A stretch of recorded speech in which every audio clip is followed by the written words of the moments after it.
اللہ رب العزت ارشاد فرماتے ہیں وَمَا أَرْسَلْنَاكَ إِلَّا رَحْمَةً لِلْعَالَمِينَ کہ اے نبی کریم صلی اللہ علیہ وسلم ہم نے آپ کو تمام جہانوں کے لیے رحمت بنا کر بھیجا۔ ربیع الاول کا مہینہ شروع ہونے والا ہے۔ ربیع الاول کے مہینے کے اندر اللہ تعالی نے دنیا کے مسلمانوں کو ایک نعمت دی۔ اس ہی ربیع الاول کے مہینے میں نبی کریم صلی اللہ علیہ وسلم کی ولادت بھی ہوئی، اور اس ہی ربیع الاول کے مہینے میں نبی کریم صلی اللہ علیہ وسلم نے دنیا سے پردہ بھی فرما لیا۔ ایک مسلمان کی زندگی میں مہینوں میں سے ربیع الاول کا مہینہ بڑا اہم ترین مہینہ ہے کہ اس مہینے میں اللہ تعالی نے یہ نعمت دنیا کے انسانوں بالخصوص مسلمانوں کو عطا کی۔ علماء نے کتابوں میں لکھا ہے اللہ تعالی نے ایمان والوں کو دو بڑی نعمتیں دی، اور ان دو نعمتوں کا تذکرہ اللہ تعالی قرآن کریم میں کرتے ہیں۔ ایک نعمت دین اسلام ہے، ایک نعمت نبی کریم صلی اللہ علیہ وسلم کی ذات ہے۔ جس بندے کو دین اسلام ملا تو دین اسلام بھی نبی کریم صلی اللہ علیہ وسلم کی ذات کی وجہ سے ملا۔ تو اللہ تعالی نے یہ نعمت نبی کریم صلی اللہ علیہ وسلم کی ذات دے کر دین اسلام دے دیا۔ قرآن کریم میں اللہ تعالی نے آپ کو رحمت بتایا، پھر آپ تمام جہانوں کے لیے رحمت بنے۔ مثال کے طور پر نبی کریم صلی اللہ علیہ وسلم کا بھولنا اس امت کے لیے رحمت بن گیا۔ صحابہ کرام میں سے ایک صحابی فرماتے ہیں ایک دن ظہر یا عصر کی نماز تھی، نبی کریم صلی اللہ علیہ وسلم پڑھا رہے تھے، اب 4 رکعتیں پڑھانی تھی، 2 رکعتوں پر آپ نے سلام پھیر دیا۔ ایک صحابی پوچھنے لگا اللہ کے رسول کیا نماز کم ہو گئی یا آپ نماز میں بھول گئے؟ تو اللہ کے رسول نے فرمایا میں نماز میں بھول گیا۔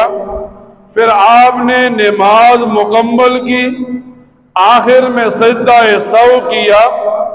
اب جب سجدہ سہو کر کے امت کو بتا دیا نماز میں کمی یا بیشی ہو، سجدہ سہو کرنے سے نماز پوری ہو جاتی ہے۔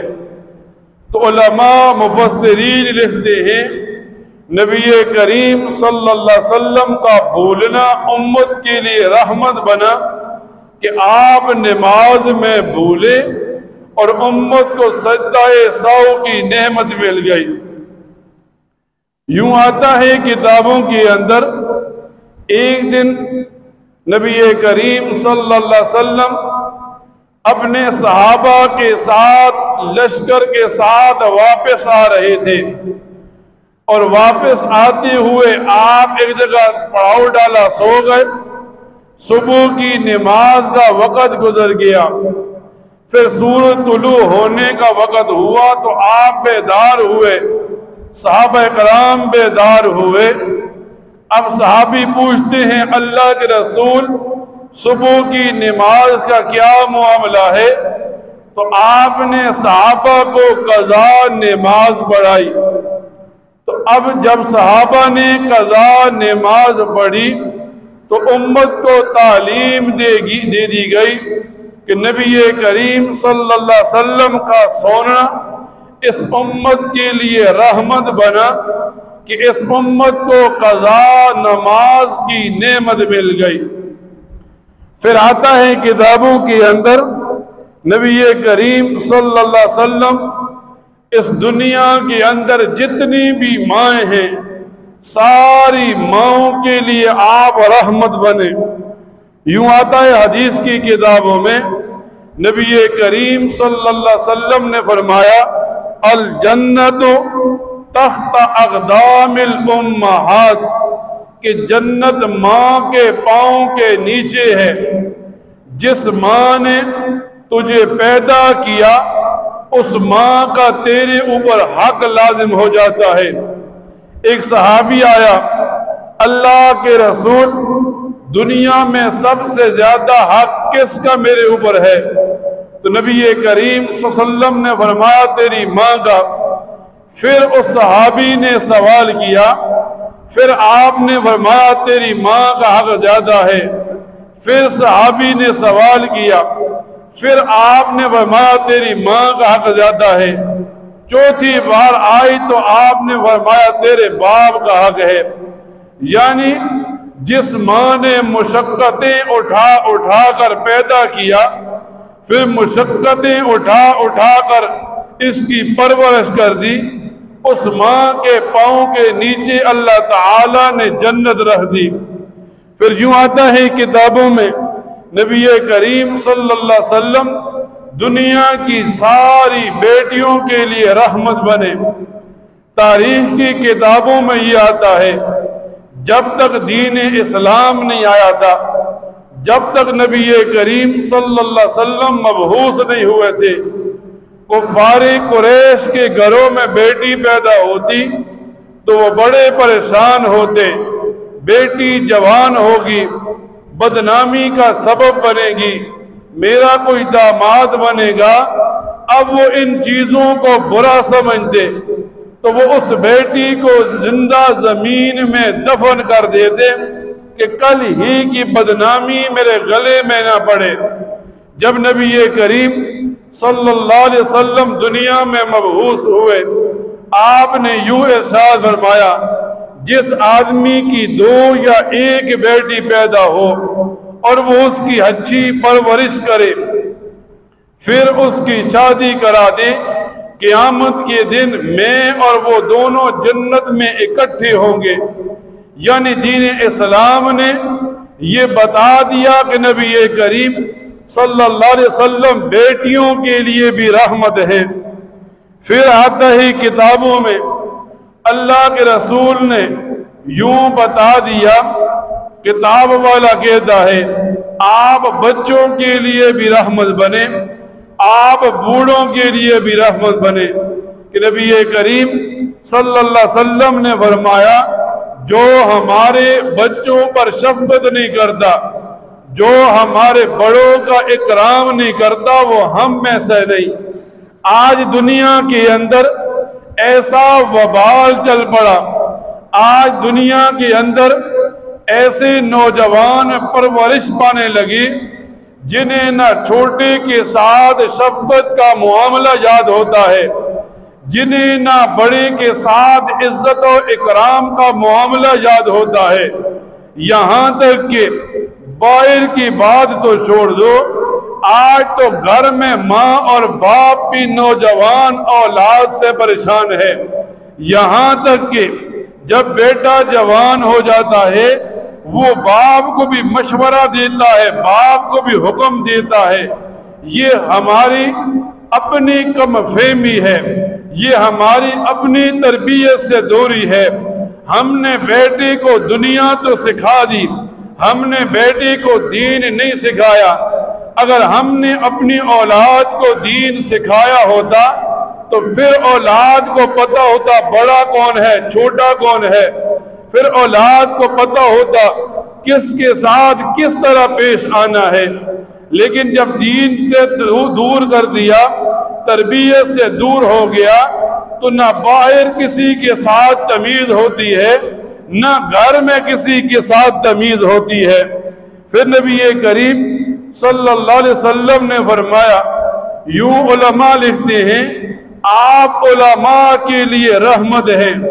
حدیث کی کتابوں میں یوں آتا ہے، نبی کریم صلی اللہ علیہ وسلم فرماتے ہیں علماء انبیاء کے وارث ہیں، باپ مرتا ہے بیٹا وارث بنتا ہے، باپ مرتا ہے بیٹی وارث مرتی ہے، لیکن جب نبی دنیا سے پردہ فرماتا ہے تو عالم وارث بنتا ہے۔ حدیث کی کتابوں میں یوں آتا ہے، نبی کریم صلی اللہ علیہ وسلم فرماتے ہیں جس نے کسی باعمل عالم کے پیچھے نماز پڑھی گویا اس نے میرے پیچھے نماز پڑھی۔ اور یوں آتا ہے حدیث کی کتابوں میں، نبی کریم صلی اللہ علیہ وسلم فرماتے ہیں کہ جس نے کسی باعمل عالم کو دیدار کیا گویا اس نے میرا دیدار کیا۔ اتنی بڑی فضیلت بتا کر دنیا کے انسان کو بتا دیا کہ تو عالم کی عزت کر، کیونکہ یہ نبی کا وارث ہے جو تیرے دین کا محافظ بنا کھڑا ہے۔ پھر حدیث کی کتابوں میں یوں آتا ہے، نبی کریم صلی اللہ علیہ وسلم تاجر کے لیے رحمت ہیں۔ آج ایک آدمی دنیا میں خرید و فروخت کرتا ہے، ایک آدمی دنیا میں دکانداری کرتا ہے، چیزیں بیچتا اور خریدتا ہے، تو نبی کریم صلی اللہ علیہ وسلم تو یوں فرماتے ہیں سچا تاجر کل میرے ساتھ جنت میں ہوگا، امانت دار تاجر کل میرے ساتھ جنت میں ہوگا۔ تجارت تو کرے لیکن کیسی کرے؟ جیسے صحابہ کرام نے تجارت کر کے اس امت کو سکھا دیا اس طرح کی تجارت کرنی ہے۔ یوں آتا ہے کتابوں میں، نبی کریم صلی اللہ علیہ وسلم مزدوروں کے لیے رحمت ہیں۔ صحابہ کرام آپ کی مجلس میں بیٹھے ہیں، مصافحہ کر رہے ہیں، مصافحہ کرتے کرتے ایک صحابی آگے بڑھا، آپ کے ساتھ اس نے بوسہ لیا، پھر آپ کو مصافحہ کیا۔ اب آپ جب اس کے ہاتھ آپ کے ہاتھوں میں آئے تو نبی کریم صلی اللہ علیہ وسلم نے اس کے ہاتھوں کی سختی کو محسوس کیا۔ آپ نے پوچھا تو کیا کام کرتا ہے؟ وہ صحابی فرمانے لگے اللہ کے رسول میں پتھر توڑتا ہوں، یہ میری مزدوری ہے، میں ہاتھ سے کام کرتا ہوں۔ تو نبی کریم صلی اللہ علیہ وسلم نے اس کے ہاتھوں کو پکڑا، اس کے ہاتھوں کا بوسہ لیا اور پھر فرمایا ہاتھ سے کمائی کرنے والا تو اللہ کا دوست ہوتا ہے۔ آج اس دنیا میں جب ہم اپنے آپ کو مسلمان تو کہہ لیتے ہیں لیکن ہم صرف مسلمان دکھنے کی کوشش تو کرتے ہیں، مسلمان بننے کی کوشش نہیں کرتے۔ آج ایک مسلمان حلال کمانے کی کوشش نہیں کرتا، آج ہم مزدوری کرنے کو برا کام سمجھتے ہیں، حرام مل گیا مزے سے کھا لیا، لیکن حلال مشقت سے ملتا ہے، مسلمان یہ مشقت برداشت نہیں کرتا، اور جب یہ حرام کے ساتھ اپنے جسم کو پال رہا ہے، پوس رہا ہے، کل جب یہ قیامت میں جائے گا تو اس کا جسم جہنم کے اندر ایندھن بنے گا۔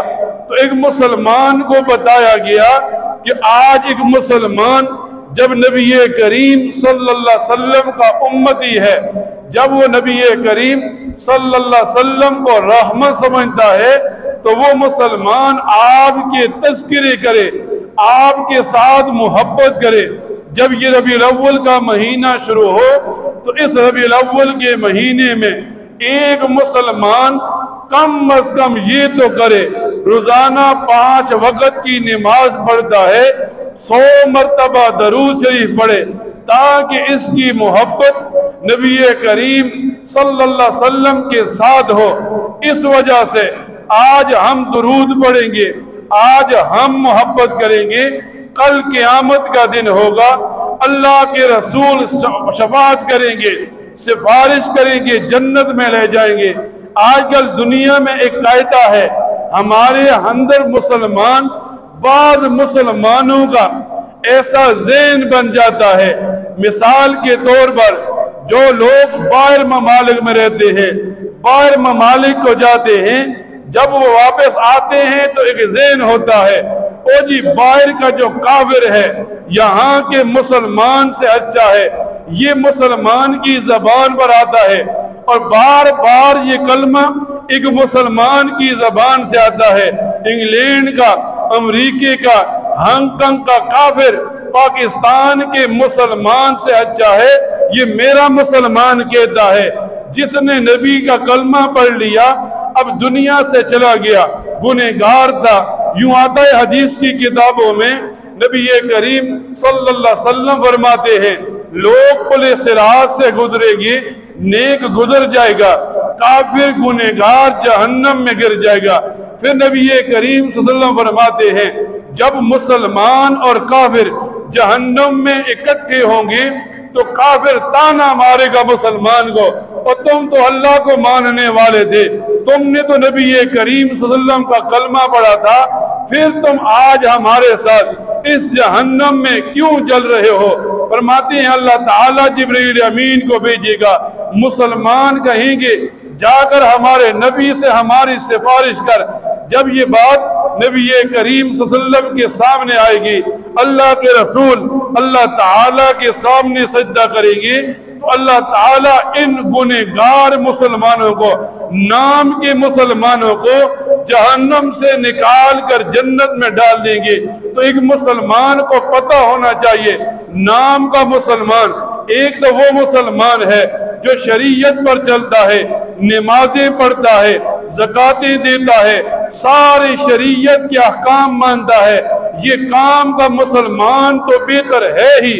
ایک آدمی نے صرف کلمہ پڑھ لیا، حدیث کی کتابوں میں آتا ہے جس کے دل میں بھی ایمان ہوگا اسے جہنم سے نکال کر جنت میں ڈال دیا جائے گا۔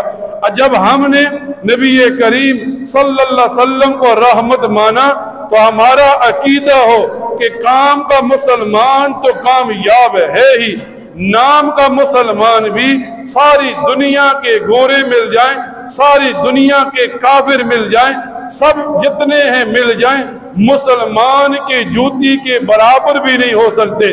ٹھیک ہے مسلمان گناہ کرتا ہے، لیکن کافر کو مسلمان پر ترجیح دینا، کافر کو مسلمان پر عزت دینا، یہ کسی مسلمان کے لیے جائز اور گوارا نہیں۔ اس لیے کہ پتہ ہو کام کا مسلمان تو کامیاب ہے ہی، نام کا مسلمان بھی ایک دن جنت میں جائے گا۔ اللہ تعالیٰ سے دعا کیا کریں اللہ تعالیٰ ہمیں نبی کریم صلی اللہ علیہ وسلم کے ساتھ زیادہ سے زیادہ محبت کرنے کی توفیق عطا فرمائے۔ وآخر دعوانا الحمدللہ رب العالمین۔